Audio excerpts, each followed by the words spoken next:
السلام علیکم ورحمۃ اللہ وبرکاتہ۔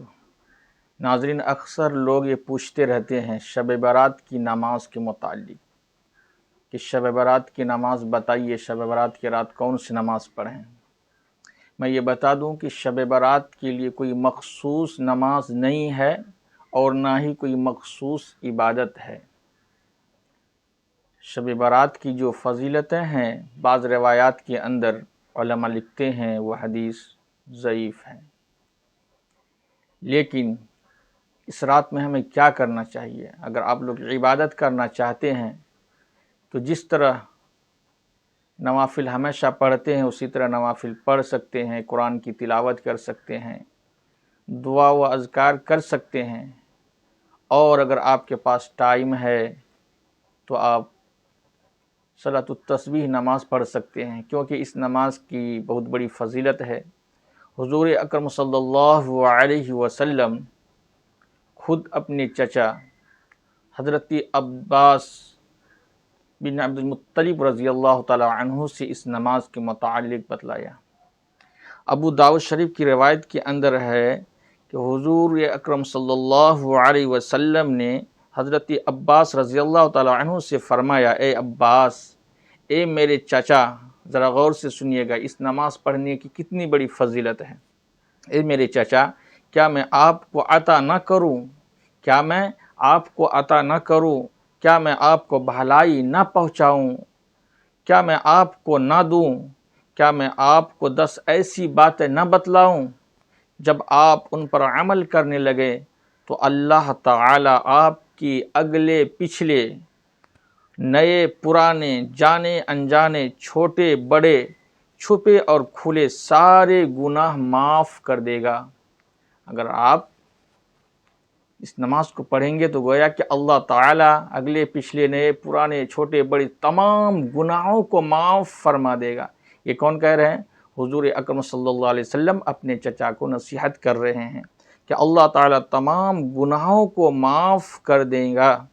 وہ 10 باتیں یہ ہیں کہ آپ 4 رکعت نماز پڑھیں۔ کتنی؟ آپ 4 رکعت نماز پڑھیں، ہر رکعت میں سورہ فاتحہ اور کوئی ایک سورہ پڑھیں۔ جب پہلی رکعت کی قرات کر لیں تو حالت قیام ہی میں، پہلی رکعت کی قرات کرنے کے بعد حالت قیام ہی میں 15 مرتبہ سبحان اللہ والحمد للہ ولا الہ الا اللہ واللہ اکبر کہیں، پھر رکوع کریں تو یہی کلمات حالت رکوع میں بھی 10 بار کہیں، پھر جب رکوع سے سر اٹھائیں تو یہی کلمات پھر کہیں، پھر جب سجدہ میں جائیں تو حالت سجدہ میں 10 بار پھر یہی کلمات کہیں، اور پھر سجدے سے سر اٹھائیں تو یہی کلمات پھر 10 مرتبہ کہیں، اور پھر دوسرا سجدہ کریں تو 10 بار کہیں، اور پھر جب دوسرے سجدے سے سر اٹھائیں تو 10 بار کہیں۔ تو اس طرح سے یہ ہر رکعت میں 75 بار ہوا۔ یہ عمل آپ 4 رکعتوں میں کریں۔ اگر پڑھ سکیں تو ہر روز 1 مرتبہ اسے پڑھیں۔ کیا فرمایا حضور صلی اللہ علیہ وسلم؟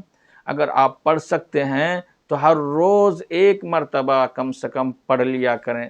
اگر روزانہ نہیں پڑھ سکتے تو کم از کم ہفتہ میں 1 روز پڑھ لیا کریں۔ اگر آپ ہفتہ میں بھی نہیں پڑھ سکتے تو کم سے کم مہینے میں 1 مرتبہ پڑھ لیں۔ اگر آپ مہینے میں بھی نہیں پڑھ سکتے، آپ کو وقت نہیں ملتا ہے، تو آپ سال میں کم سے کم 1 مرتبہ پڑھ لیجئے، اور اگر سال میں بھی نہیں پڑھ سکتے ہیں تو زندگی میں کم سے کم 1 مرتبہ یہ نماز پڑھ لیا کریں۔ تو یہ صلاۃ التسبیح نماز پڑھنے کے فضائل ہیں جو حضور اکرم صلی اللہ علیہ وسلم اپنے چچا حضرت عباس رضی اللہ تعالی عنہ کو نصیحت کرتے ہوئے فرمایا کہ اگر آپ اس طرح نماز پڑھیں گے تو آپ کے تمام گناہ، اگلے پچھلے، چھوٹے بڑے، جان کے انجانے میں جتنے بھی گناہ ہوئے ہیں اللہ تعالیٰ تمام گناہوں کو معاف فرما دیں گے۔ تو اگر آپ کو عبادت ہی کرنا ہے، تلاوت کیجئے اور اسی طرح نوافل پڑھیے، خاص طور سے اس نماز کو پڑھیے صلاۃ التسبیح کی۔ مخصوص تو نہیں ہے اس رات کے لیے، لیکن اگر آپ کے پاس ٹائم ہے تو پڑھ لیجئے، کیونکہ اس کی بہت ساری فضیلتیں ہیں۔ اور اس رات کے اندر خاص طور سے یو پی، بہار کی طرف، یو پی کے اندر دیکھتا ہوں، دہلی کے اندر دیکھتا ہوں، لوگ جو ہے پٹاخے چھوڑتے ہیں اور موٹر سائیکل لے کر کے ریلیاں نکالتے ہیں، یہ بالکل بھی درست نہیں ہے۔